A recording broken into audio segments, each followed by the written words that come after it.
How to write a construction quality control plan. We've covered a little bit of this years ago, but I'm going to give you a new take on it. So this is all brand new. And the reason that we want to do this again in an advanced format is because people are commenting and showing interest on this topic.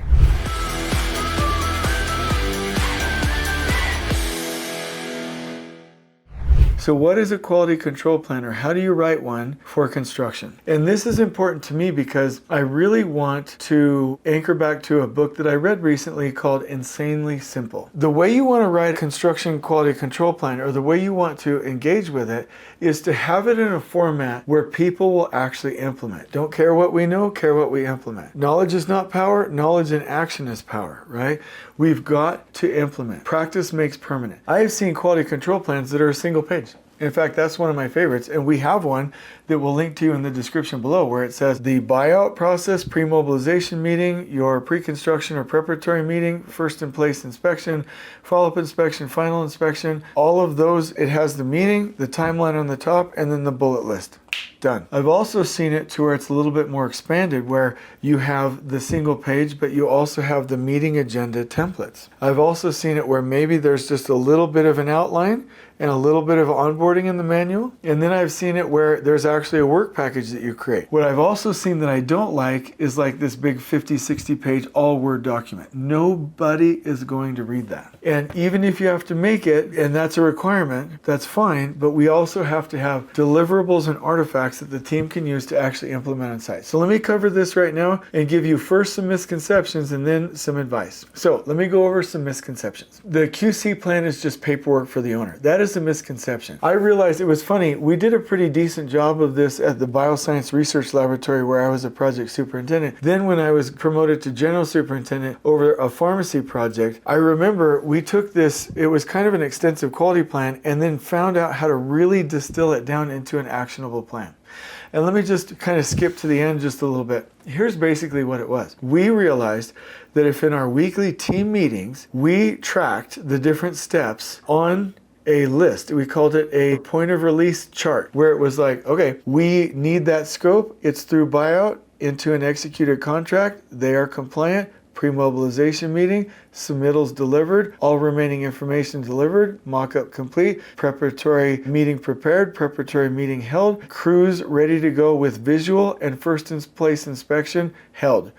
Every meeting, once a trade entered the queue, it would go through the queue. Entered the queue, go through the queue. It was like a Kanban system, a visual system. That was in the weekly team meeting. And when a trade entered a different step, we would go to a single visual that said, this is what to do here. And then when you clicked on that step, it would just automatically download or take you to the location for the documents. And we followed that to a T from a discipline standpoint. And the main thing that we scheduled were the preparatory meetings or the pre-construction meetings and the first in place inspections with a quality visual. And we were fanatical about it. And we did not let a trade demobilize until we did all of the final inspections. And so it's not just paperwork. So we went from, hey, we don't really know what quality is all about, to, hey, this is a firm process. It's all visual. It's all beautiful. It's very disciplined. Okay, let's go to another misconception. It's the QC manager's job. I've actually stopped calling it our quality plan and started calling it our trade partner preparation process. It's not a separate thing. It's not a quality manager's job to do. I really feel sad when companies do that. It is something for the entire team to do, just like safety.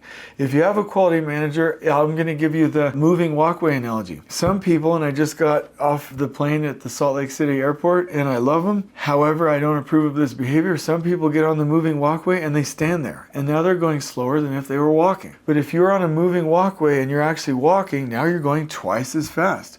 A moving walkway is to go twice as fast, not to go slower because you're standing. If you take a quality manager and you just give up and you stand on that moving walkway, you're now going slower. What you should do is, if you have a quality manager, work with them. That's like actually walking on the moving walkway. You're going faster. So it can either hurt you or help you, but it's not just their job. We only need a QC plan for big federal jobs. Not true. You need a plan for every job. And the last one is it's about catching mistakes. No, it's not. It's about quality at the source and preventing mistakes. So here's what I want to talk about that's different, that people have been talking about, that I want to address right now. These are the questions we've been getting. What is the fastest way to get a quality plan in place without being overburdened with paperwork?